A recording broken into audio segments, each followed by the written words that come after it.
Oke, kita mulai ya pembahasan kita kali ini. Ada satu studi kasus yang menurut saya cukup menarik, sekaligus bikin merinding sih.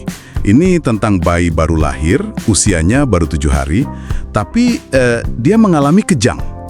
Sumber kita ini dari catatan klinis kasusnya langsung. Jadi misi kita sekarang adalah ya coba beda informasi klinis yang ada ini buat ngerti apa sih sebenarnya yang terjadi sama bayi ini. Nah, ada satu detail krusial nih dari riwayat pasiennya yang langsung kayaknya jadi sorotan. Ada faktor resiko yang signifikan banget waktu persalinan alat potong tali pusatnya itu kemungkinan besar tidak steril. Ini perlu kita dalami nih. Terus pas diperiksa, gimana kondisinya?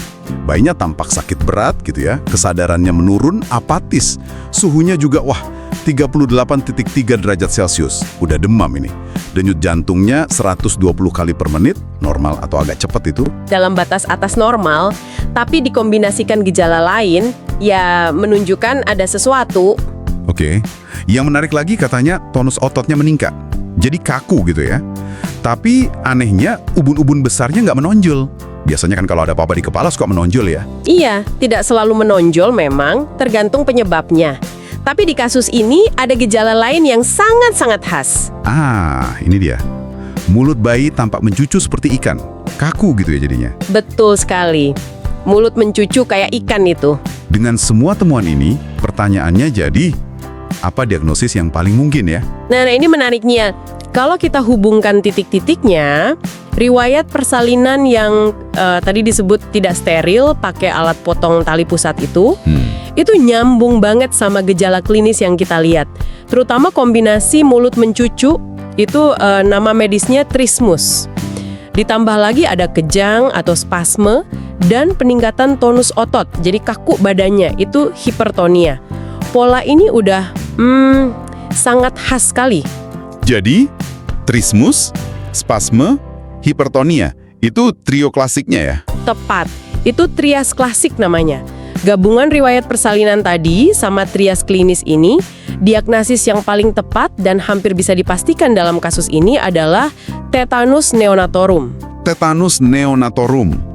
Tetanus pada bayi baru lahir ya? Iya, ini kondisi serius banget yang langsung berkaitan sama kontaminasi bakteri, namanya Clostridium tetani. Seringnya yaitu lewat prosedur yang nggak steril. Paling umum ya pemotongan tali pusat tadi. Berarti gejala mulut mencucu kayak ikan itu bukan sekedar detail aneh aja gitu. Tapi justru kunci penting banget. Kunci diagnostik itu trismus, bagian dari gambaran klasik tetanus neonatorum. Sangat penting. Oke. Jadi bisa kita simpulkan ya dari analisis kita, kasus bayi 7 hari ini diagnosisnya tetanus neonatorum. Pemicunya kemungkinan besar prosedur pemotongan tali pusat yang tidak steril.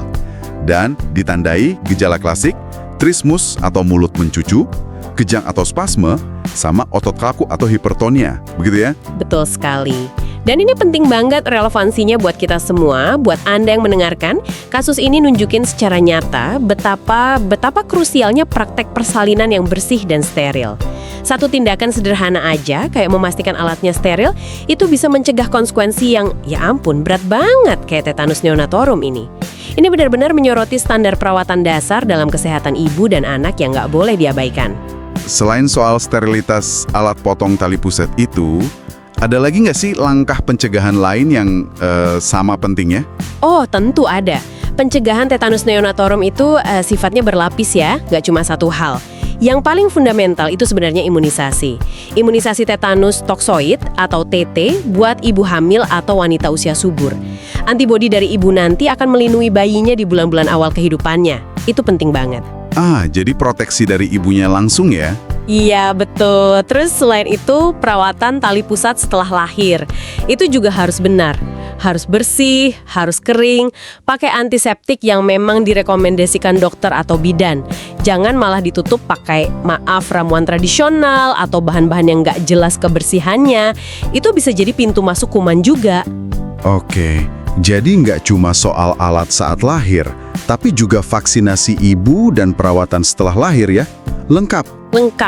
Jadi soal vaksinasi ibu, pengetahuan cara merawat bayi yang benar, dan tentunya ketersediaan fasilitas kesehatan yang memadai, semuanya saling terkait. Nah, ini mungkin bisa jadi bahan pemikiran ya buat Anda di rumah. Kita tahu cara mencegahnya. Pencegahannya sebenarnya relatif sederhana dan efektif. Tapi kok kondisi kayak tetanus neonatorum ini masih aja jadi masalah di beberapa tempat? Apa sih tantangan terbesarnya gitu dalam memastikan setiap ibu dan bayi itu dapat perlindungan dasar yang sebetulnya bisa menyelamatkan nyawa ini? Ini pertanyaan besar tentang kesenjangan kesehatan global kan? Sesuatu yang perlu terus kita pikirkan bersama.